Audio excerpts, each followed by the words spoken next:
Bonsoir à toutes, bonsoir à tous. Bienvenue ici donc au Salon de l'Agriculture pour ce débat « L'école, une solution pour bien manger » proposé par le forum Open Agri-Food. Je suis Frédéric Gilly de l'agence Grand Public. Je vais animer cette rencontre. On est ensemble pour une petite heure et demie jusque vers 19h20, 19h30. Je vous présente le programme dans quelques instants. Mais pour commencer, je passe la parole à Emmanuel Vasnex, coprésident du forum Open Agri-Food. Alors, l'éducation à l'alimentation, pour vous, c'est un sujet sur lequel vous avez beaucoup travaillé. Vous êtes très mobilisé. On a vu le manifeste sur lequel vous avez travaillé, le manifeste pour l'éducation à l'alimentation. Pourquoi ce sujet est-il si important pour vous? Et surtout, après tout le travail que vous avez fait, qu'est-ce que vous attendez d'un débat, d'un échange comme celui-là, avec les enfants, avec les citoyens? Pourquoi est-ce qu'on est là ce soir, ici au Salon de l'Agriculture? Bien, bonsoir à toutes et à tous. Merci effectivement d'être là nombreux. Je vais tout de suite arriver à la conclusion. Ce que je voudrais, c'est qu'on remette dans les manuels scolaires une éducation à l'alimentation toutes les semaines. Ça, c'est mon souhait. Alors maintenant, ça fait des années que je me bats effectivement pour, et peut-être qu'on y arrivera avant ma retraite, donc au travers de ce qui peut se passer. Juste pour vous dire quelques mots, pourquoi c'est si important. La première chose, c'est que l'Open Agri-Food, qui a été créé il y a plus de 10 ans, a commencé par mettre sous le même toit, en fait, les différentes parties prenantes qui concernaient l'alimentation. Ensuite, on a établi des plans de filières, nos filières qui sont en grand danger aujourd'hui, particulièrement les filières de l'élevage, et il faut bien en prendre conscience. Et donc, on travaille tous, en fait, finalement, à produire, et nous produisons une alimentation, effectivement, de qualité. Et petit à petit, on s'est rendu compte, au niveau de l'Open Agri-Food, que ce qui nous rassemblait tous, et sur lequel il ne pouvait pas y avoir de point de discorde, c'est effectivement d'éduquer les jeunes, mais aussi les moins jeunes, et ça s'appelle plutôt la pédagogie au travers de ce que l'on peut faire, eh bien à l'alimentation. Nous sommes une terre de diversité, nous sommes une terre de gastronomie avec d'excellents grands chefs. On est les meilleurs sur cet angle-là au monde au travers de ce qui peut se passer. Et bien derrière, il faut continuer à promouvoir cette alimentation qui là aussi était menacée dans sa qualité. Et pour ça, il faut éduquer. Pour ça, il faut se parler entre les différentes parties prenantes, avec les jeunes, avec les moins jeunes, avec les chefs, avec ceux qui produisent, nos agriculteurs aujourd'hui qui sont extrêmement sollicités. Tout ça dans un plan de progrès effectivement qui est important. Donc voilà, donc c'est tout l'enjeu aujourd'hui de ce qui va se passer, et je pense que à des moments, plutôt que d'enseigner peut-être des choses qui sont un petit peu plus futiles, là on est sur le vrai cœur finalement de ce qui fait nos vies. Et nos vies, c'est quoi? C'est le vivre ensemble et c'est le bien commun. Le vivre ensemble, eh bien, c'est ce qu'on apprend à faire en co-créant effectivement tous ces produits de qualité qu'on a dans nos assiettes effectivement tous les jours. Et puis le vivre ensemble, c'est ce qui se passe aujourd'hui et qui est si important au travers de l'évolution. Voilà, écoutez, ce que j'espère, et donc j'espère que ce sera très riche, et je sais que les jeunes ont été très fertiles et en tout cas nous ont dit les choses, et donc c'est ça qui est important. Merci beaucoup, Monsieur Vasnex. Alors, comme vous le précisiez à l'instant, il y a beaucoup d'invités ce soir. Le ministre de l'Agriculture et de la Souveraineté Alimentaire, Monsieur Marc Fesneau, va nous rejoindre dans quelques instants, le temps de traverser le hall. Madame Christiane Lambert, présidente de la FNSEA, et Monsieur Guillaume Gomez, qui, il y a peu de temps encore, était chef à l'Élysée, sont le parrain et la marraine de ce manifeste et de cette initiative. Ils seront là, ils sont là. On a également dans l'assistance le président de l'Institut Pasteur, le directeur général de l'INRAE, plein de gens qui réfléchissent, des élus de Montpellier, du Centre Val-de-Loire, des députés, plein de gens. Et on a aussi, et surtout, j'allais dire, des citoyens et des très jeunes citoyens, parce que la valeur n'attend pas le nombre d'années. Et alors, pour lancer ce débat, ce qu'on vous a concocté, c'est qu'on est allé travailler avec Léa, avec Adèle, avec Samir, depuis en décembre et en janvier. On leur a posé des questions assez simples, naturelles. Comment ils voyaient l'avenir de l'alimentation? Qu'est-ce qu'ils attendaient de vous, de nous tous? Qu'est-ce qu'ils attendaient de l'école aussi? Ce que je vous propose, c'est qu'on découvre tout de suite ce qu'ils nous ont répondu et on en débat tous ensemble. Il y a une prise de conscience. Le problème du bon, c'est que c'est forcément plus cher. En fait, demain, on mangera que du gras et du sucré puisque ça commence à prendre toute la planète. Et après, on va devenir tous gros, quoi. Ça qui est bien dans la vie, c'est que quand on crée quelque chose, c'est pas forcément que pour nous. Ça peut être aussi pour les générations futures. Bien manger, ça va être la même chose, sauf que ça va être plus difficile. vu que les choses elles vont être plus chères. Ce qu'il faut faire, on fait des réductions sur les légumes et les fruits. Comme ça, les gens vont l'acheter. À la télé, on en parle, mais à part mettre la petite bande là qui passe 5 fruits et légumes, c'est pas assez. En fait, il faut l'avis des élèves. Parce que c'est pas juste dire ça c'est bon et ça c'est pas bon et c'est tout. Ça rentre aussi dans l'enseignement de l'école, nous faire découvrir de nouvelles choses. Il faut changer l'alimentation des gens et la mentalité aussi.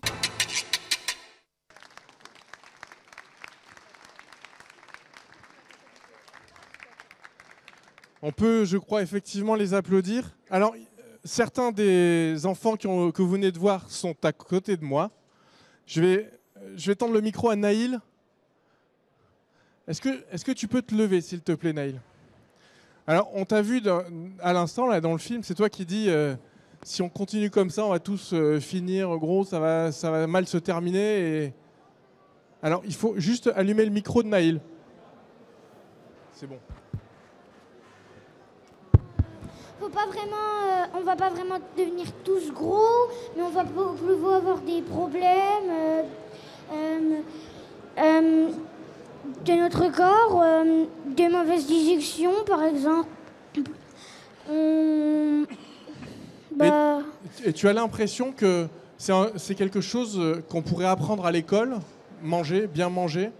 Oui, on pourrait faire ça pour démontrer qu'on peut arrêter ça, mais de mon avis, d'après ce qu'on a fait maintenant, c'est un peu trop tard. Pourquoi c'est trop tard? Parce que ce qui nous montre toutes les usines, toutes les fabriques d'aliments, par exemple, on peut trouver plein de microbes, des rats qui vont dans les magasins, ça pourrait compter. C'est pas vraiment bien. Mais merci beaucoup. Est-ce que tu peux passer le micro à Samy devant toi? Samy, alors, est-ce que tu peux te lever, s'il te plaît? C'est pareil, dans le film, on t'entend quand tu dis moi, je voudrais une société où on serait plus égaux et où on pourrait tous manger la même chose, c'est ça? Ouais, parce que... Ce que je disais, parce que les produits surgelés, il y a une différence entre les produits surgelés et les produits frais. Les produits surgelés, c'est moins cher et diététique. Comme par exemple, les gens qui n'ont pas les moyens d'acheter les produits frais, ils achètent les produits surgelés. Et ceux qui ont les moyens, ils peuvent acheter des légumes frais et tout ça. Et les pauvres peuvent finir gros. Et donc, en gros, ce que tu dis, c'est qu'il n'y a pas forcément besoin d'apprendre ça à l'école, en fait, c'est juste un problème d'argent. Ou est-ce que apprendre ça quelque part, ce serait aussi utile? Je sais pas.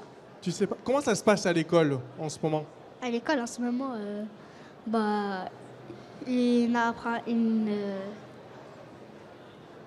Tu vas à la cantine, toi? Oui. C'est comment? Ça se passe bien? C'est bon? Ouais, c'est pas mal. C'est pas mal? Qu'est-ce qui te fait dire ça? C'est quoi qui est pas mal à la cantine et c'est quoi où tu te dis Parce ça va pas? qu'à la cantine, je mange pas la viande. Je mange pas la viande, je mange que les légumes, c'est ça. Et leurs plats sont plutôt bons. Mais moi je pense une petite partie que les plats c'est surgelé. Et tu voudrais que ça soit différent? Ouais. Qu'est-ce que ça apporterait que ça soit différent? Ça apporterait, on aura plus d'énergie pour apprendre. On aura plus d'énergie. Eh bien, merci beaucoup. Passe le micro à Adèle. Alors, Adèle, tu es collégienne à 7, hein, c'est ça? C'est ça. Tu dis, acheter bon, c'est forcément plus cher. Les produits d'à côté, ils sont plus chers. Les produits bio aussi. Donc, en gros, tout est plus cher, quoi. Bah, en fait, tout ce qu'on retrouve, ce qu'on peut dire qui est beaucoup pour la santé, le bio, c'est beaucoup plus cher que le reste des aliments. Tout ce qu'on nous dit généralement que c'est bon pour la santé, généralement ça se retrouve plus cher que les autres. En vous écoutant tous, on s'est dit, mais comment ça se fait que vous êtes aussi intéressés par ce sujet? Et on a l'impression que à l'école, c'est pas un sujet dont on vous parle beaucoup, quoi. Non, personnellement, on m'a parlé une seule fois de ce sujet. C'est à 7, je me souviens, quand j'étais en primaire, il y avait des gens qui venaient nous voir et qui nous disaient qu'est-ce que c'était un repas équilibré en général. Et c'était utile? Oui, plutôt. Après la fin de la leçon, je dirais, ils nous donnaient des aliments et ils nous demandaient de composer un repas équilibré. Et c'était quoi un repas équilibré? Un repas équilibré, c'était généralement avec un produit laitier. Ça pouvait y avoir plusieurs choses, des pâtes, des pois chiches, ce genre de choses qui font que, au final, tu manges un peu de tout, mais ce sont des choses que tu peux faire 1 ou 2 fois par jour généralement. Et alors, il y a le ministre de l'Agriculture et de la Souveraineté Alimentaire qui nous rejoint juste à l'instant. Si tu étais ministre de l'Éducation, de l'école, si toi tu étais ministre de l'école, tu ferais quoi? Je pense que j'essaierai de... Effectivement, je crois qu'on l'a dit dans la vidéo, qu'entre 2 cours, par exemple, il y ait des petits moments comme ça, où on nous dit, on nous parle un peu de ça, de ce genre de choses. Merci. Je voudrais passer le micro à Noah. Noah. Oui. Alors, toi, tu fais des religieuses au chocolat au Thermomix, c'est ça? On se verra après, tu me donneras ta recette pour me dire comment on fait, parce que moi, je sais pas les faire. Ben, en fait, moi non plus, je sais pas trop les faire. C'est le Thermomix qui nous donne la recette. Et pourquoi est-ce qu'elles étaient différentes des religieuses d'habitude? Bah, en fait, déjà, c'est différent parce qu'il y a le plaisir de faire la religieuse soi-même au lieu d'aller les acheter dans les magasins. Et je trouve que déjà dans le magasin, le goût, il est différent. Et c'est toujours mieux de le préparer soi-même parce que ça procure du plaisir. Et on entend que beaucoup des enfants qu'on a rencontrés disent l'école devrait s'en occuper. Et en même temps, je sais pas, l'école, c'est pas fait pour apprendre l'alimentation et la cuisine, c'est fait pour apprendre les maths, le français, l'histoire. Pourquoi est-ce que vous vous dites que l'école pourrait être utile pour ça? Pourquoi ce serait le rôle de l'école de faire ça? Moi aussi, je suis de l'avis que ce serait le rôle de l'école parce que c'est quand même important, ça reste important pour l'homme. Et aussi pour ce qui est des repas qu'on mange à la cantine. Moi, je pense que déjà l'école, elle devrait être un peu plus à l'écoute des élèves et leur donner ce qu'ils veulent, mais pas tout le temps. Il faut aussi qu'ils proposent des repas équilibrés. Merci beaucoup. Passe le micro à Léa à côté de toi. Léa, à ton avis, ça intéresserait les professeurs de faire ça avec vous? Je sais pas, parce qu'il y en a qui peuvent s'en ficher complet, et il y en a d'autres que ça peut intéresser pour savoir si demain ils seront bien mangés équilibrés ou s'ils font n'importe quoi de leur alimentation. Tu l'imaginerais comment un cours d'alimentation à l'école? Vous feriez quoi? Ils pourraient déjà nous demander pour nous ce que c'est qu'un repas équilibré. Et ils pourraient nous mettre plein de choses sur le tableau et il y aurait plein de choses différentes. Et nous, par exemple, avec tout ce qu'il y a au tableau, on devrait leur dire on met ça, ça, ça, ça, ça, et ça va faire un menu équilibré. Merci beaucoup. Alors, on va passer la parole dans le public. Vous levez la main si vous voulez qu'on vienne. Juste avant de ça, je voudrais terminer peut-être par Issam. Issam, pourquoi est-ce que... je te repose un peu la même question. Pourquoi est-ce que c'est important que l'école s'en occupe? Il y a les parents pour ça, il y a la télé, il y a TikTok, on peut apprendre... Pourquoi c'est le rôle de l'école? C'est surtout le rôle de l'école parce qu'ils nous apprennent plein de trucs. Les maths, le français et tout, mais on ne parle pas de soi-même. Je trouve qu'on nous apprend plutôt la vie des autres. Comme par exemple l'histoire, on nous apprend des grandes personnes, mais nous, on ne s'occupe pas réellement de nous. On ne s'occupe pas de notre santé. C'est pour ça que moi, je pense que ce serait bien qu'on nous apprenne ça, qu'on nous fasse des cours particuliers, on nous apprenne ça. Merci beaucoup. Je pense qu'on peut tous les applaudir. Et si vous avez... tout le monde n'a pas parlé. Si vous avez envie de parler à un moment ou à un autre pendant le débat, il n'y a pas de souci. Je vois Carmen, à qui j'ai pas passé encore le micro. Naïl, si tu veux reparler. vous n'hésitez pas, hein, vous levez la main et on reviendra vers vous. Alors, qui il y a un jeune garçon devant moi qui veut le micro. Allez-y. Bonjour, allez-y, oui, il faut se lever du coup. Okay. Un grand bravo aux enfants pour leur témoignage. Donc moi, je travaille dans un organisme de recherche qui s'appelle INRAE, qui travaille sur l'agriculture, l'alimentation et l'environnement. Et les questions que vous posez, les témoignages que vous avez apportés, ils sont en partie embarqués dans nos recherches. Il y a des questions, ce que vous avez dit, moi ce que j'ai retenu, c'est vous avez une bonne conscience qu'une alimentation diversifiée, équilibrée, c'est hyper important pour la santé, pour être bien. Et en même temps, c'est pas toujours facile parce que les produits gras, les produits sucrés, c'est tentant, ça peut être bon, les hamburgers. Donc on travaille, nos chercheurs, sur l'équilibre. Comment on peut avoir des régimes alimentaires qui soient équilibrés, mais qui soient bons quand même, qui fassent plaisir. Donc ça, c'est un gros enjeu. Les enfants ont pointé quand même aussi les risques d'inégalité sociale. Le coût des produits, c'est vrai qu'il y a une partie de la population qui a des problèmes d'accès, donc c'est un enjeu. Et puis en termes d'éducation, une attente, une envie d'avoir le sujet de l'agriculture, le sujet de l'alimentation qui rentre à l'école. Et je pense que c'est un bel enjeu, avec une attention particulière pour les quartiers défavorisés. Donc on travaille, nous, sur des sites pilotes, avec les chercheurs, les écoles, notamment dans les endroits où toutes ces informations n'arrivent pas facilement. Donc un grand bravo, puis voilà, certains d'entre vous deviendront peut-être chercheurs demain pour travailler sur l'alimentation. Merci. Merci beaucoup. Alors, je repasse la parole à Issam. Et juste, quand... Le micro, il est là-bas ? Allez-y. Vous avez parlé des hamburgers. On va prendre le sujet, par exemple, des hamburgers. Par exemple, les fast-food, McDo, Quick et tout. Si pour vous, c'est se faire un petit plaisir de temps en temps, sauf que ça devient beaucoup trop souvent, pour moi, c'est clairement se faire un petit plaisir de, par exemple, dans 20 ans, mourir. Beaucoup trop jeune. Parce qu'un petit plaisir, ça peut être très grave dans la santé.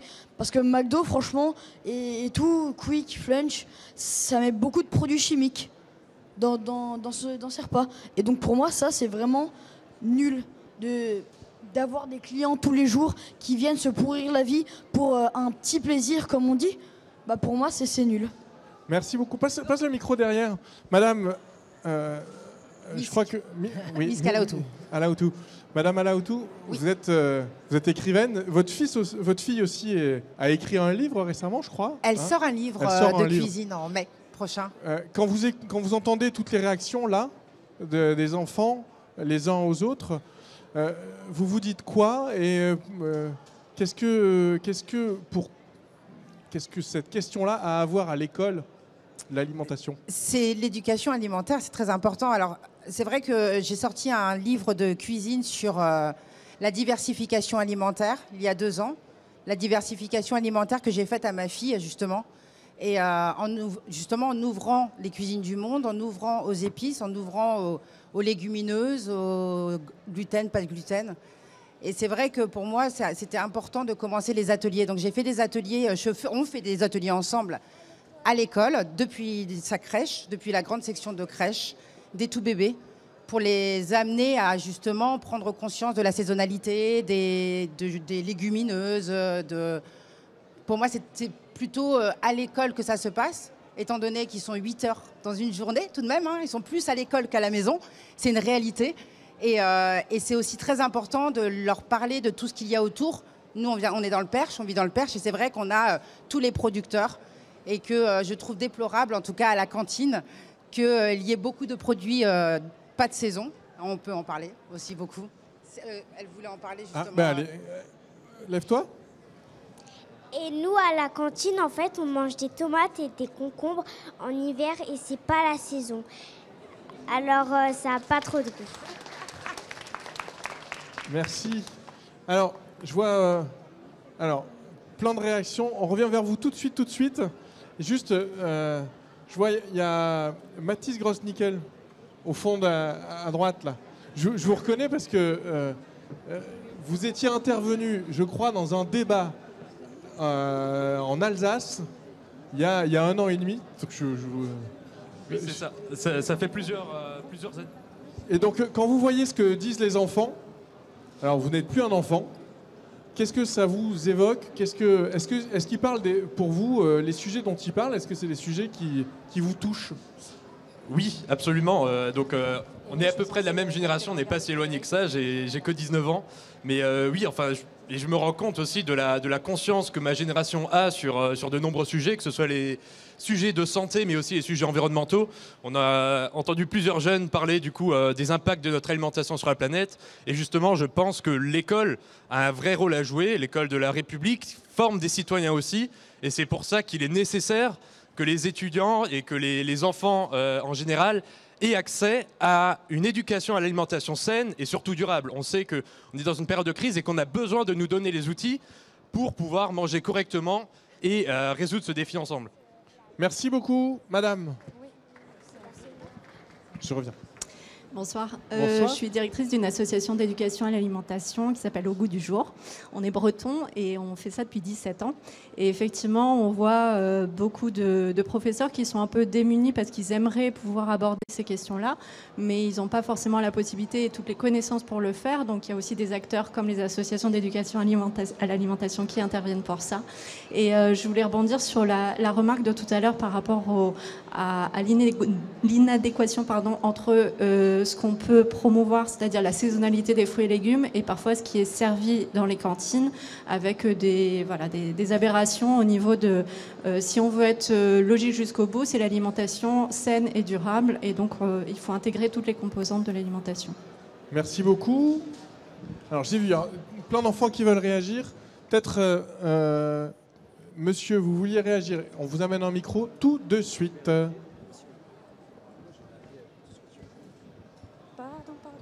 Oui, bonjour. Luc Lignon, directeur de la politique alimentaire de la ville de Montpellier. Bravo les enfants. J'ai rarement vu quelque chose d'aussi clair et d'aussi limpide. Donc ça nous met en exergue la responsabilité que nous avons, nous, restauration collective, vis-à-vis de vous.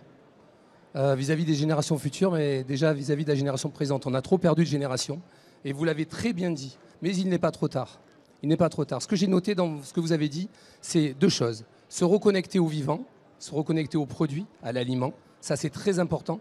De trop nombreux enfants, de trop nombreuses familles ont perdu cette connexion-là entre le vivant. Qu'est-ce que c'est qu'un aliment? À Montpellier, on a été obligé de montrer des photos l'année dernière de courgettes et de pommes. Donc là, on peut se poser des questions. Et la deuxième chose, c'est la notion de produits frais. Et je pense que quand tu parles de produits surgelés, c'est peut-être... Parce que le produit surgelé n'est pas mauvais, on pourrait en parler. Parce que c'est une source de lutte contre le gaspillage alimentaire quelque part et de préservation, de souveraineté alimentaire. Mais par contre, je pense que tu parlais des aliments ultra transformés. Et voilà, là c'est la vérité. C'est les deux choses que vous avez dit que je retiens. Et nous, Restauration Collective, on a vraiment un grand défi vis-à-vis de ce que vous souhaitez et de ce qu'on souhaite vous amener. Alors à Montpellier, on a pris les choses par le bon bout, je pense, par rapport à ce que j'ai entendu, puisqu'on a pris une approche systémique. On est parti de l'agriculture, faire rentrer l'agriculture brute dans la cantine, repenser nos recettes, repenser des plans alimentaires flexitariens, durables, équilibrés, sensibiliser les enfants et former nos professionnels. Parce que dans tout ce que j'ai entendu, on a parlé aliments, cuisine, mais on n'a pas parlé des gens qui servent les repas aux enfants. Et là, c'est fondamental, parce que c'est eux qui vous accompagnent, c'est eux qui vous expliquent, c'est eux qui vous racontent la vie, l'histoire de l'aliment. On a un cuisinier, là, il sait ce que je dis quand on parle de raconter la vie d'un plat. C'est comme ça qu'on donne envie de manger. Et donc, à Montpellier, on a la chance... Alors, je pense qu'elle ne parlera pas parce qu'elle est dans l'assistance, Sandra, mais j'aimerais parler du lien, la connexion qu'on a mis avec l'éducation nationale, parce que c'est ça la clé. La restauration collective peut faire des choses au travers de la cantine, au travers des associations. On peut faire beaucoup de choses, mais il faut qu'on se reconnecte à l'éducation nationale. Et on a à Montpellier des enseignants qui ont pris notre livret pédagogique, nos pratiques, et qui font des rituels tous les jours avec les enfants. Et vous avez raison, les enfants. Le fait de faire un rituel en maternelle, un quart d'heure avant de rentrer à la cantine, on donne envie. On donne envie d'aller déjeuner avec ses copains et on donne envie de consommer et de comprendre l'aliment. Merci beaucoup. Alors, allez-y, monsieur. Bonjour à tous. Donc, je suis Olivier Chaput, je suis chef de cuisine. Je suis fondateur d'une association qui s'appelle Les Enfants Cuisine. Tout ce que j'ai entendu, c'est hyper intéressant. Mais je pense qu'il y a aussi un côté un peu anxiogène de la part des enfants. Alors moi, je connais très bien les enfants. Ça fait 12 ans qu'on est sur le terrain avec vous, là, plein de chefs de cuisine. Je voudrais vous rassurer surtout. Je voudrais vous rassurer qu'il y a une véritable prise de conscience, que les personnes qui sont en face de vous, là, juste en face de vous, c'est des gens qui se battent à nos côtés, aux côtés associatifs, qui se battent tous les jours pour vous amener une meilleure alimentation. Je pense que nous, les adultes, on a envie de vous laisser une terre meilleure. Et j'avais juste envie de prendre la parole pour vous rassurer, pour vous dire que le combat, il est dur à mener, qu'on va le mener, qu'il y a beaucoup de professionnels, beaucoup d'élus, beaucoup de personnes qui vont s'engager auprès de toutes les associations, que l'éducation alimentaire n'est pas que des cours de cuisine, mais c'est toute une philosophie autour de ça. Et voilà, je voulais prendre la parole pour vous rassurer, pour vous dire qu'on est des professionnels à vos côtés et que toutes les personnes qui sont là à débattre justement avec vous sont là pour vous laisser un avenir meilleur. Et j'avais juste envie de vous dire ça, les enfants. Merci beaucoup. Merci. Madame, monsieur. Oui, allez-y. Bonjour, déjà, je me présente, moi c'est Aurore Paillard. Je parle un peu aussi au nom des jeunes agriculteurs, parce que j'ai pas l'impression qu'on était représentés là, et c'est quand même une grosse partie qui nous touche. On a un rapport d'orientation tous les ans, et l'année dernière, c'était un gros volet justement sur la partie pour réapporter du sens en fait à l'alimentation et aux écoles notamment. Alors moi j'ai une question pour les plus jeunes, là, pour les enfants. Est-ce que ça vous intéresserait de savoir d'où vient aussi l'alimentation? Parce que c'est bien, la saisonnalité, c'est super. Enfin, je suis impressionnée par votre réflexion. Mais déjà, savoir aussi d'où vient votre alimentation. Moi, personnellement, je produis des grandes cultures, du safran. Et puis, depuis peu, je découvre l'élevage laitier aussi, en Normandie. Et donc voilà, savoir si vous aimeriez savoir d'où viennent tous les aliments que vous mangez. On va leur poser la question. Hop, passe-moi le micro. Attends, juste derrière toi et après tu... Oui, présente-toi. Bonjour, je m'appelle Gabriel.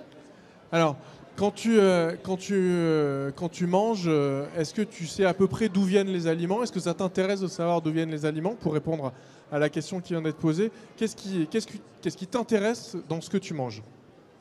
Dans ce que je mange, ce qui m'intéresse, c'est si c'est bio ou si c'est pas bio.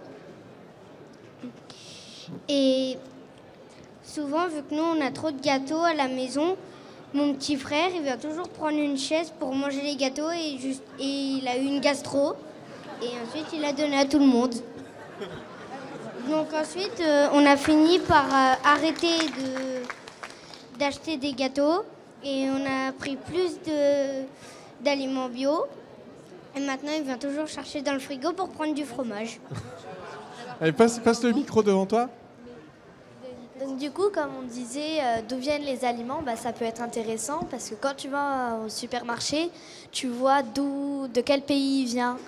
Et souvent, on voit qu'il y a marqué Espagne, donc c'est pas trop loin, donc ça subit pas trop de transport. Mais quand on voit marqué du Maroc, de pays lointains, on se dit mais ils ont parcouru beaucoup de chemin quand même pour venir jusqu'en France. Donc, est-ce qu'il ne faut pas mieux les prendre en France ou les prendre dans d'autres pays? Merci beaucoup. Oui. Vous savez, les aliments transportés dans les pays, ils peuvent pas conserver tout le trajet. Moi, je me dis, ça doit être sûr, ils mettent des produits chimiques et colorants alimentaires pour préserver, pour pas qu'ils périssent. Comme ça, ils vont bien vendre. Et donc, en gros, il vaut mieux prendre à côté de chez soi, pas trop loin en tout cas, parce qu'on est un peu plus sûr qu'il n'y a pas tous les conservateurs, c'est ça? Oui. Merci beaucoup. Alors... il y a plein de réactions, mais il y a aussi une réaction au fond. Allez-y. On revient vers vous, vous inquiétez pas. Merci. Bonjour. Bonsoir, je m'appelle Elliot Robineau, je suis étudiant en diététique.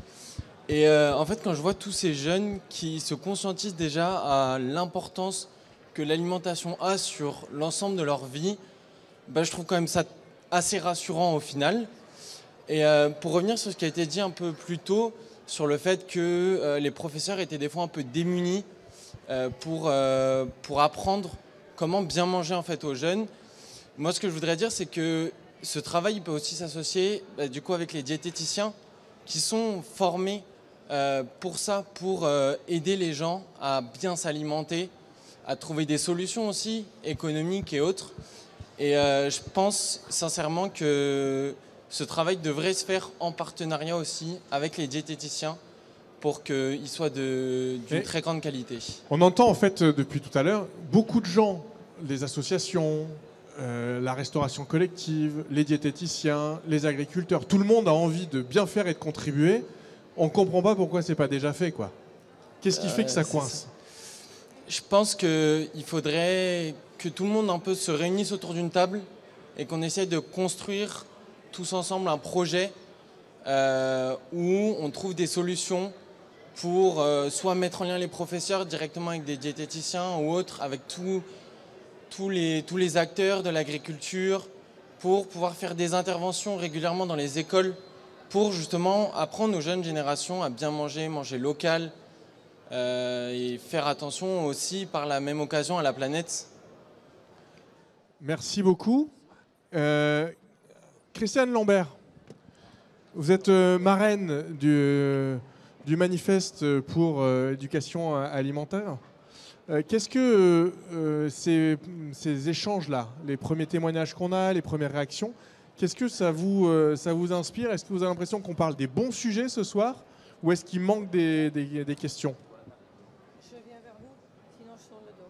Je vais mettre là. Merci de me donner la parole. Bonsoir à toutes et à tous.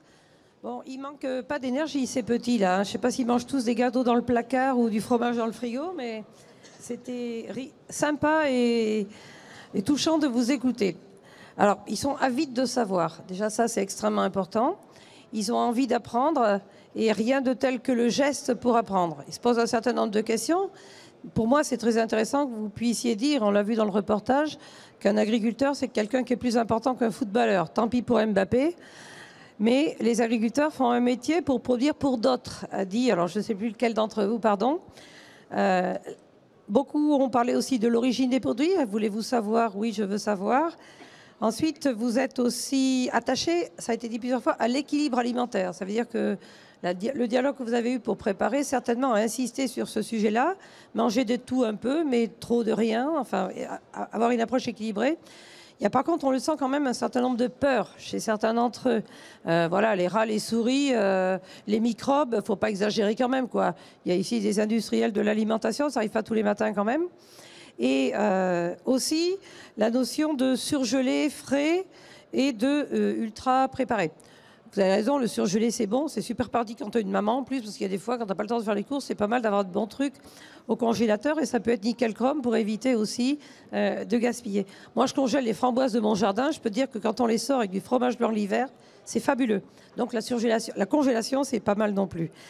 Ce qui me paraît très bien et ce qu'on peut faire aussi en tant que maman, mais que l'école peut faire en relais, c'est aussi d'apprendre à faire, de mettre la main dans la farine, de mettre la main dans la pâte, de mettre la main dans la fabrication de quelque chose. Vous savez, quand on est agriculteur et qu'on fabrique des produits, on mesure que c'est compliqué de les fabriquer. Quand on cultive un blé, il peut réussir ou il peut échouer.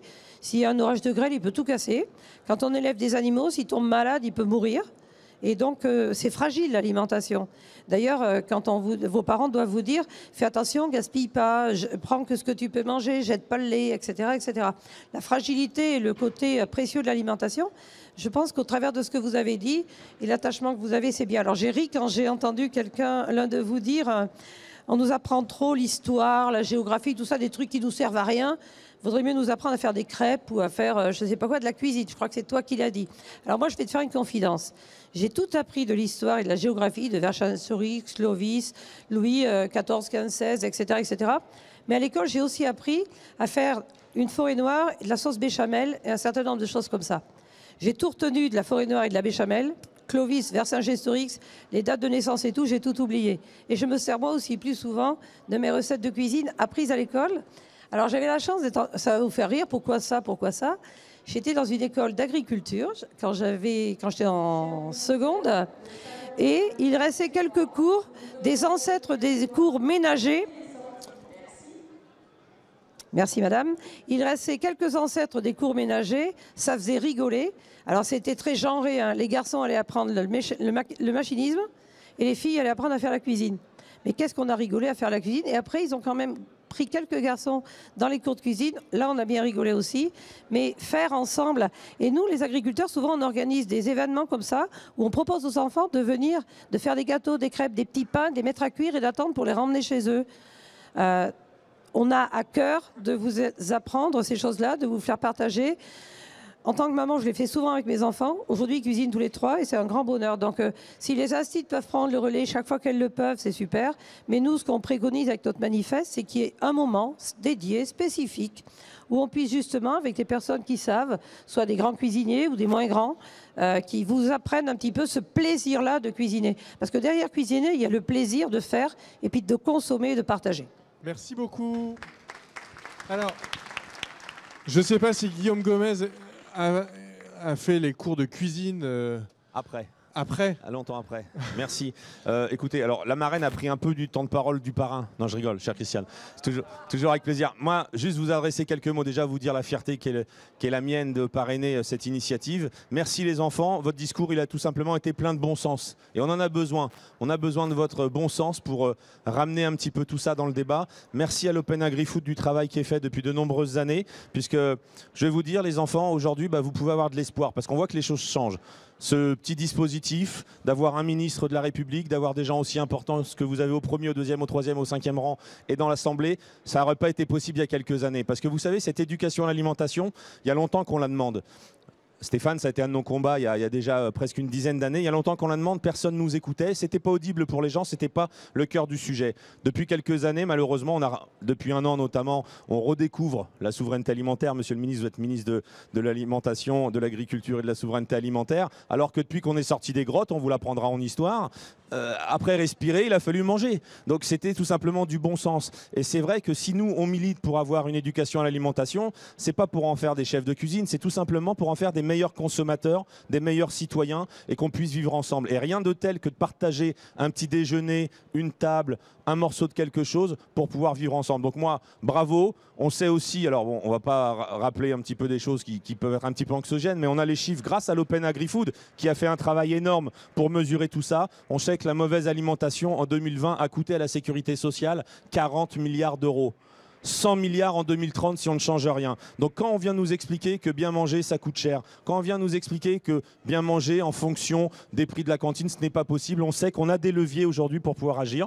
On l'a dit tout à l'heure et on le sait à l'Open Agri-Food, c'est avant tout une volonté politique de se dire de remettre l'alimentation parce qu'aujourd'hui c'est un enjeu social, sociétal, environnemental bien évidemment et de santé publique. Donc moi, je suis très fier d'être à vos côtés. Je continuerai de l'être. Aujourd'hui, j'ai quitté les cuisines de l'Élysée. Mon rôle de représentant personnel du président de la République me permet de discuter de ça. Je vais vous dire pourquoi il faut avoir bon espoir. Parce qu'aujourd'hui, tous les acteurs sont d'accord. Le ministre de l'Éducation, vendredi, ce sera son sujet sur l'éducation à l'alimentation. Les grands acteurs de la restauration collective, que ce soit Sodexo, Elior, et on en est très fiers, ce sont parmi les leaders mondiaux, sont en train de vouloir changer les choses. Les acteurs de l'agroalimentaire, cher Jean-Paul, je sais que tu y travailles aussi avec l'ANIA, se disent oui en effet on est en France, on a une responsabilité. Quand on est un acteur de l'agroalimentaire français, on n'est pas un acteur de l'agroalimentaire chinois, indien, américain, on va pas tous se les mettre à dos, mais on a une responsabilité et si les enfants aujourd'hui se posent des questions, il faut leur apporter ces réponses. Merci. Alors, merci beaucoup, on a plein de réactions des enfants, de leurs parents, dans la salle. Allez-y madame. Oui, bonjour, je suis le docteur Rouher Saporta. Je suis psychiatre spécialisée dans les troubles du comportement alimentaire, travaillant à l'hôpital Sainte-Anne et aussi Hospital OU à l'université Paris-Cité. On vous entend assez mal si on Alors, peut... est-ce que je suis... Non mais il y a un effet Larsen. Alors, est-ce qu'il faut que je m'éloigne? Est-ce qu'il faut que je triangule le signal? Est-ce que c'est bon? C'est bon. Alors, je reprends. Je suis donc le docteur Rouher Saporta, je suis psychiatre. Je suis spécialisée dans les troubles du comportement alimentaire, travaillant à l'hôpital Sainte-Anne et à l'université Paris-Cité. Et je suis ici sous ma casquette de présidente de la Société scientifique d'hygiène alimentaire. Et ce que vous avez dit est tout à fait passionnant et ça boucle sur des tas de choses. J'aurais beaucoup de choses à dire à différents niveaux. Je vais essayer d'être brève. Société scientifique d'hygiène alimentaire, c'est une société savante, reconnue d'utilité publique, qui a été mise en place en 1904 dans le courant hygiéniste, du 19e siècle et dont l'objectif premier était justement ce qu'on appellerait aujourd'hui la promotion de la santé, c'est-à-dire l'éducation autour de l'alimentation pour la population, l'éducation à une alimentation rationnelle. C'est au sein de l'hygiène alimentaire que les premières écoles et ménagères ont connu leur formation. Et quand vous parliez de formation en école des ménagères, c'est la SSHA qui les a mis en place. C'est là où s'est créée la formation pour les diététiciennes, bien avant qu'il y ait le BTS, etc. Alors comment vous expliquez que 100 ans après, on se repose les mêmes questions? Flux et reflux. Je peux dire que ça, hein, flux et reflux, mais je pourrais en parler pendant des heures. Je crois que l'hygiénisme a été très décrié à un moment. Je pense aussi que les écoles ménagères, ça a été un temps, c'est pas du tout à la mode. Ça a été plutôt l'inverse avec la libération de la femme, et c'est normal, etc. Donc je crois qu'il ne faut pas trop se poser la question de pourquoi. Il faut maintenant, à mon avis, se poser la question de comment. Comment aujourd'hui on peut remettre en place les choses, sachant que la promotion de la santé, vous l'avez dit d'une façon ou d'une autre, passe aussi par ça. Alors là, je vais prendre ma casquette de psychiatre et avec toutes les idées erronées qui circulent, le problème, c'est que sur l'alimentation, tout le monde se sent autorisé à dire 1001 choses. Et malheureusement, la consistance de la formation transmise, je ne parle même pas des aspects en lien avec les nouveaux médias où l'information est circulaire, eh bien, la consistance de l'information transmise est problématique. J'ai entendu des tas de choses passionnantes dites ici, qui sont aussi le reflet de tas d'idées erronées autour de l'alimentation ou de la prise alimentaire. Alors après, c'est pour ça que l'école serait utile, intéressante? Absolument, à condition de savoir qui fait quoi et qui dit quoi. Merci beaucoup. Madame, vous vouliez réagir? Bonjour, je suis la maman de Naïl.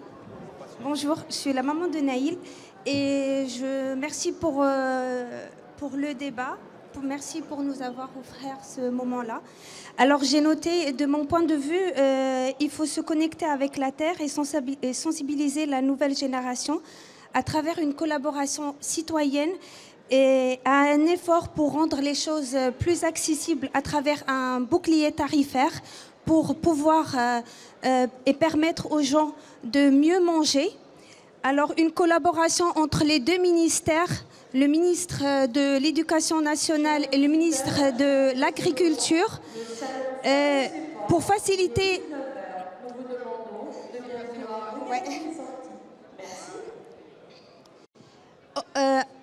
rendre les choses plus accessibles pour les gens qui ont moins de moyens, en rendant en fait une collaboration entre les deux ministères, le ministère de l'Éducation nationale et le ministère de l'Agriculture, pour faciliter les sorties scolaires et aussi pour les enseignants, pour adapter des cuisines dans les écoles pour permettre aux enseignants d'offrir et de transmettre en fait cette connaissance-là à nos enfants. Parce que depuis la maternelle, il y a des enseignants qui font des petits sablés à l'occasion de Noël, etc. Mais ça se fait avec les moyens de bord. Soit on ramène un petit four, et c'est pas toujours avec les normes adaptées. Donc on aimerait bien que un petit local soit mis en place pour ça. Voilà. Merci beaucoup. Merci. Alors, vos propos font réagir tous les enfants. Juste avant de leur passer le micro, madame. Oui, bonjour à tous. Nathalie Carwache de l'association Bleu Blanc Cœur. J'interviens un peu sous l'impulsion d'Olivier Chapul des Enfants Cuisine, qui est un chef ambassadeur. Et moi, je vais plus parler côté producteur pour vous rassurer. C'est vrai qu'il y a des choses qui se mettent en place, notamment dans les filières de qualité et d'élevage.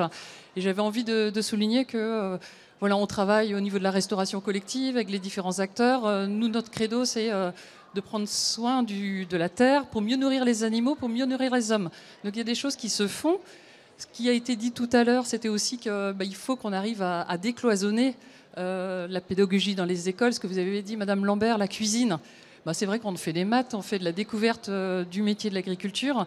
Et il y a tout un tas de collectifs d'acteurs, qui soient agriculteurs, qui soient diététiciens, qui soient chefs, notamment au sein de notre réseau Bleu Blanc Cœur, il y en a d'autres, qui font les choses bien et qui ont envie de les partager. Et je pense que c'est vraiment ça le nerf de la guerre aujourd'hui, c'est parlons de nous et on trouvera les solutions ensemble et elles sont très belles. Ça dépend de qui que ce que vous dites là, ça se passe en vrai.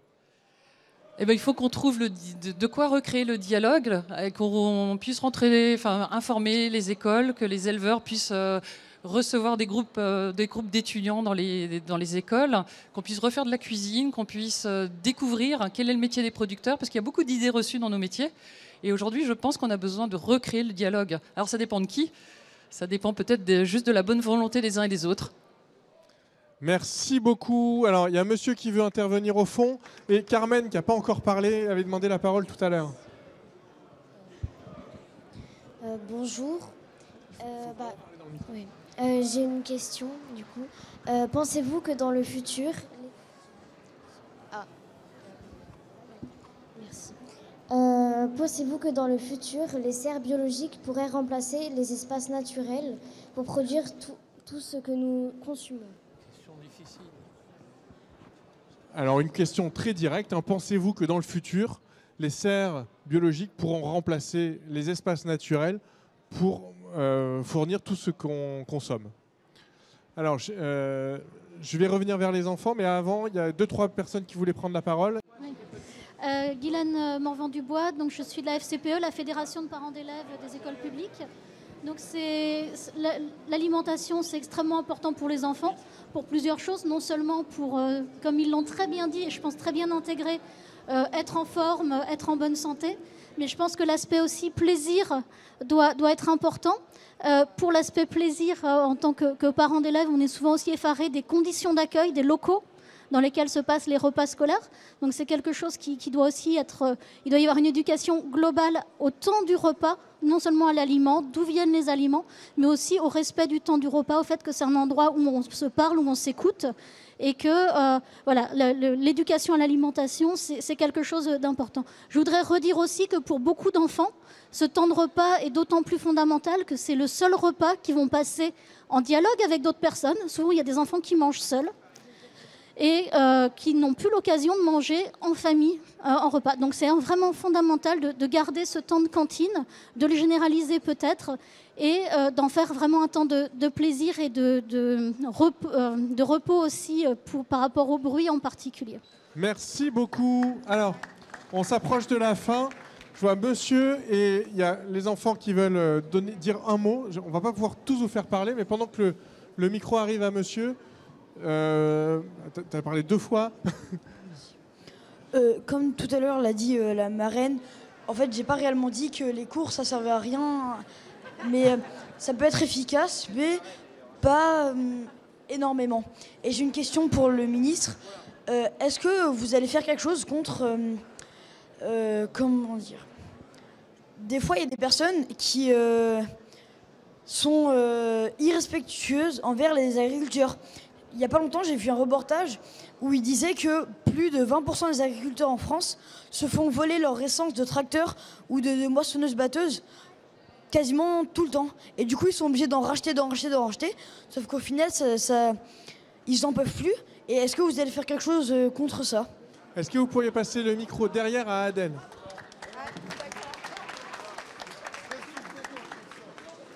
J'aimerais revenir sur un point qui a été abordé tout à l'heure.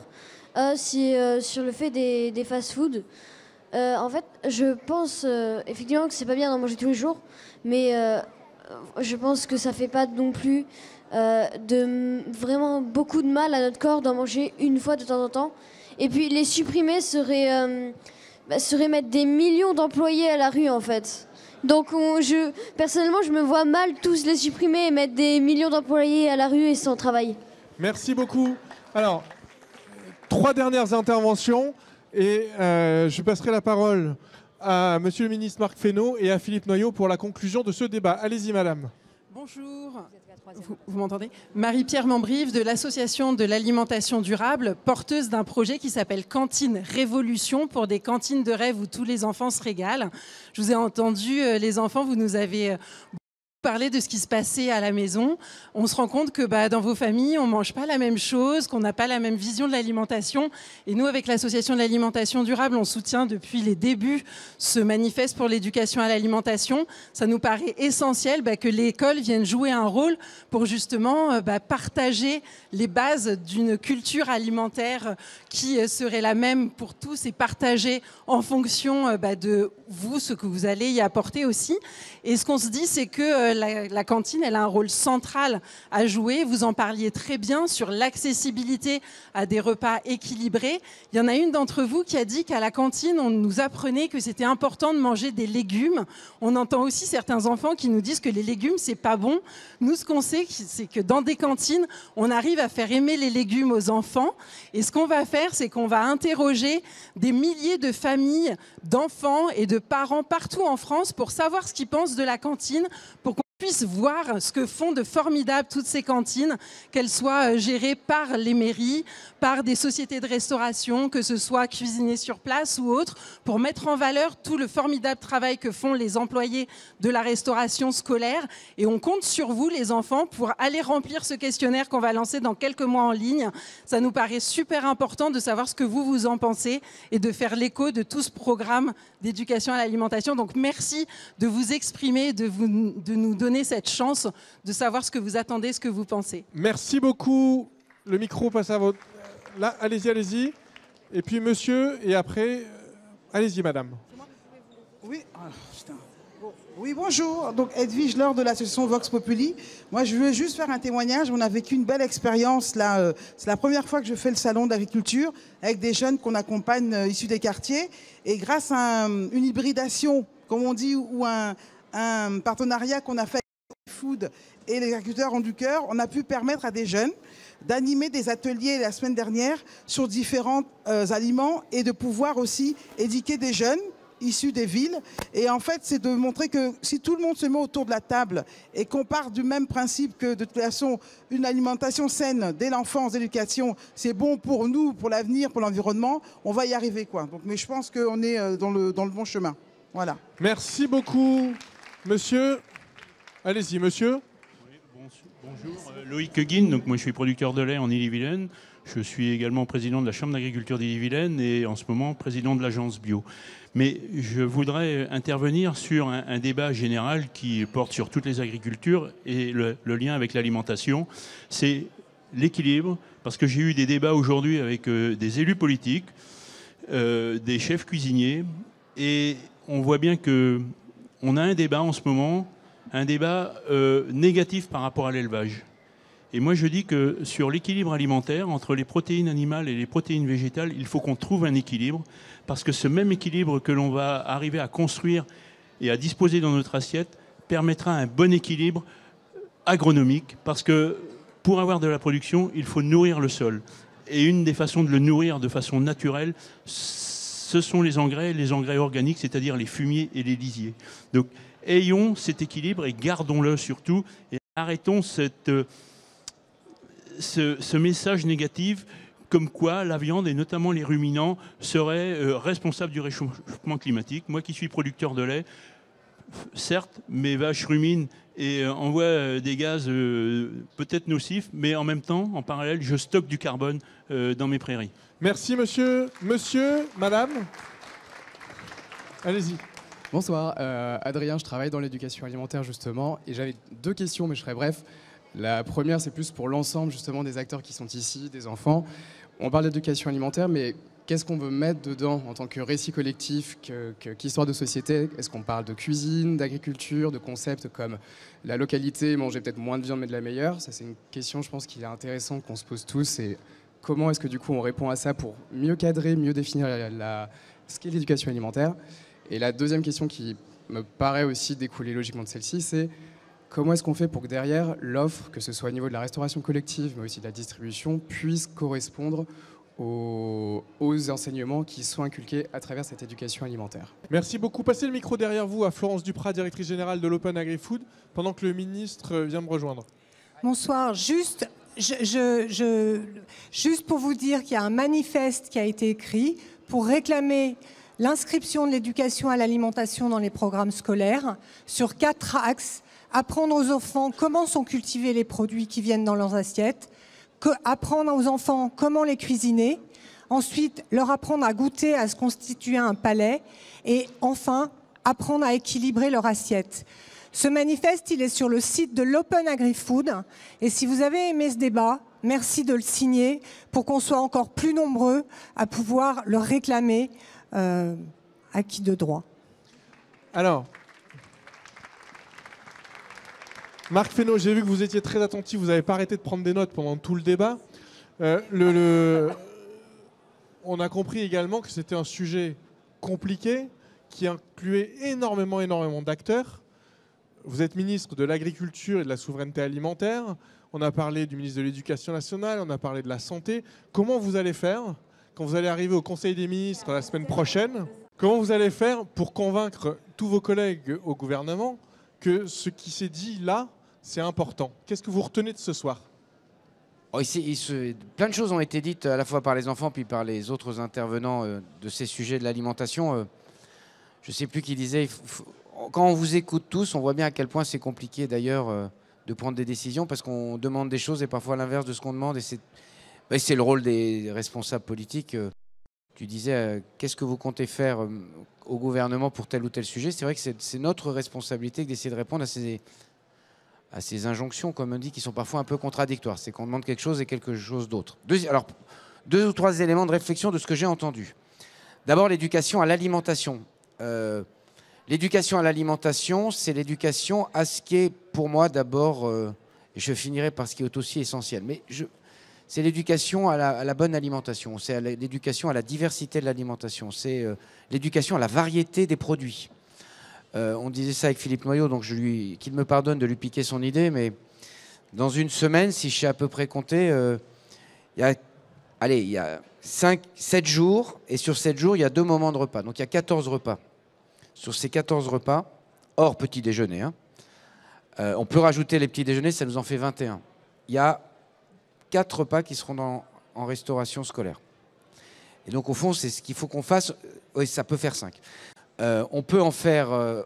Il y a des choses qu'on peut faire dans la restauration scolaire et il y a aussi ce qu'on peut faire en termes d'éducation. Et c'est vrai qu'on ne montre pas assez sans doute la diversité des productions. Alors c'est parfois une question, je ne sais plus qui m'a posé la question de moyens. C'est vous, madame, qui avez posé la question. C'est parfois une question de... Il y a un certain nombre de parents dont on sait que l'accès... on pousse beaucoup avec le président les affaires de fruits et légumes ou de produits frais. Il y a un certain nombre de produits. Mécaniquement, les gens y ont moins accès. Donc il y a une question de ressources. Mais il y a aussi une question de faire découvrir ce qu'est la diversité des produits. Parce que quand on regarde dans une gamme de produits, que vous allez dans n'importe quel supermarché ou n'importe quel endroit, la variété des produits qu'on a en France et à quel point on concentre la consommation sur quelques produits. Donc il y a une forme de banalisation alors qu'il y a une grande diversité. Et donc il faut qu'on montre la diversité des produits. Ça, c'est le premier élément. Deuxième élément, il faut que... Alors je ne sais plus qui parlait. Je ne sais plus, ça c'est la fin de soirée, c'est toujours plus animé. Je ne sais plus qui parlait de... ça y est, j'ai perdu mon fil du coup, j'aurais pas dû m'interrompre. Si, madame, vous parliez... Quelqu'un parlait de ce qu'on faisait à l'école avant, on amenait des gâteaux, etc. Alors madame parlait tout à l'heure d'une société d'hygiène, l'intervenante... La vérité, c'est que moi je me souviens quand j'étais gamin, on amenait des gâteaux, personne ne se posait de questions et ça participait de la diversité parce qu'il y avait la spécialité de la grand-mère qui était au chocolat, la spécialité de la tante ou de la maman ou du papa qui était, pour pas être trop genré, qui était à telle ou telle chose, sauf qu'on a dit attention, il y a un risque et s'il y a un risque, il y a un juge et puisqu'il y a un juge, on prend plus de risques. Et ça a un tout petit peu fait perdre. Moi j'ai été gamin, j'ai appris à faire de la cuisine, je suis sûr qu'aujourd'hui ce qu'on faisait à l'époque, bon. Troisième élément, il faut quand même qu'on se dise que malgré ça, et c'est là qu'on a peut-être fait une erreur collective, c'est qu'on vit dans une société, il n'y a pas beaucoup de pays dans le monde où il y a aussi peu de problèmes liés à l'alimentation en termes de... On est sans doute les meilleurs du monde. Et alors, un cas est toujours un cas de trop. Enfin, on est quand même le pays où on est les meilleurs du monde en termes de sécurité sanitaire. Et donc, des fois, on se met des normes un peu complémentaires trop fortes, y compris en restauration, et du coup, on banalise. Parce que du coup, il y a des choses qu'on peut faire, y compris en cuisine, et qu'on ne peut pas faire, y compris en éducation à l'alimentation, du fait de ce point de vue-là. Et puis je vais finir pour moi, parce que là, sinon je vais être trop long, et Philippe dira les choses. On a besoin aussi de faire une éducation à l'agriculture.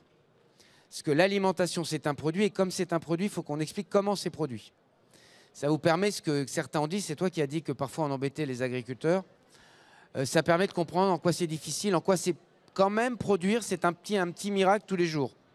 Et c'est encore plus un miracle quand on demande telle ou telle norme, quand on demande de réduire tel ou tel produit, et quand on est en dérèglement climatique. Parce que derrière l'aliment, il y a quelqu'un qui produit l'aliment. Et donc il y a un producteur. Et donc il faut mettre en valeur le producteur.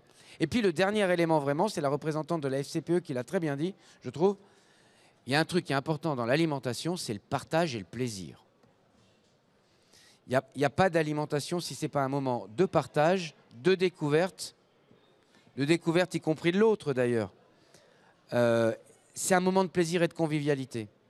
Et donc il faut aussi qu'on cultive ça. Et apprendre le plaisir et la convivialité, c'est aussi apprendre à manger différemment, apprendre à manger plus lentement, apprendre à manger d'autres produits. Parce qu'on ne mange pas pareil quand on est dans une situation de convivialité et de plaisir que quand simplement on mange parce qu'il faut manger, parce que pour vivre, il faut manger, si je peux dire. Et donc on a besoin de travailler sur la notion dans l'éducation, éducation à l'alimentation, éducation à la construction d'une alimentation et éducation à un truc qui est quand même sympa dans la vie, c'est quand même le plaisir. Merci, monsieur le ministre. Philippe Noyau, président d'Open Agri-Food, c'est à vous que revient le mot de conclusion. Qu'est-ce que vous retenez de la parole de tous les citoyens et aussi les savants, les experts, les dirigeants qui se sont exprimés aujourd'hui, et quelle est la suite? Alors, moi je suis rassuré. Je suis rassuré parce que, alors, il y a des non-dits aussi, il y a des choses à affiner dans vos propos, etc. À tous, c'est très intéressant. On a besoin de vos propos pour en faire un positif, pour répondre à votre faim de plus de connaissances. Parce qu'effectivement, vous avez besoin de vraies connaissances, de savoir le vrai dans tout ce qui a été dit. Moi, je suis agriculteur. Je suis président de la Chambre régionale d'agriculture. Et je suis aussi missionné au national pour accompagner les transitions, pour que les agriculteurs protègent l'eau. Je l'avais dit, pour les générations futures, vos enfants, vos petits-enfants, pour qu'on protège l'eau, le sol, la biodiversité. On est conscient de tout ça. Mais on a besoin de vous aussi, parce que quand on va produire, il faut que ce qu'on produise, ce soit vous qui l'achetiez. Et il y a un graphique récent que notre économiste au niveau des chambres nationales nous a exposé. Sur 100 € de dépenses en 2010, vous en consommiez 16,5 pour l'alimentation. En 2020, pendant le Covid, 19 €. Et au jour d'aujourd'hui, on est à 16 € pour 100 €. Donc on est inquiet. On est inquiet parce que dans le même moment, on a monté en gamme, on s'est converti en agriculture biologique, ça a été signé pour mon collègue tout à l'heure. Et en fait, il y a trop de production d'agriculture biologique aujourd'hui. Les consommateurs vont vers des produits de bas de gamme. Donc on est très inquiet par ce phénomène. Et souvent, ces produits de bas de gamme, ils ne sont pas produits en France. Vous l'avez souligné tout à l'heure. C'est des produits avec du CO2, c'est-à-dire des transports, qui sont produits avec des produits phytosanitaires, des pesticides, comme vous appelez, qui sont interdits chez nous, interdits en Europe, interdits en France. Donc ça, on a besoin de discuter avec vous pour construire. Le ministre est en train d'écrire une loi et un pacte, et il l'a souligné plusieurs fois, parce qu'on s'est vu plusieurs jours. Et le pacte, on a envie de l'écrire avec vous. Ce qu'on peut faire, et puis ce que vous souhaitez de nous. Donc on va l'écrire. Mais si on produit, il faut que vous consommiez nos produits. Mais juste pour...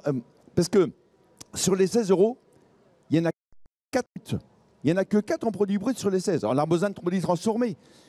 Mais je pense qu'il faut qu'on aille plus loin sur le zéro gaspillage, sur le consommer de saison et le cuisiner, vous l'avez tous dit. Et si on ajoute tout ça, on peut...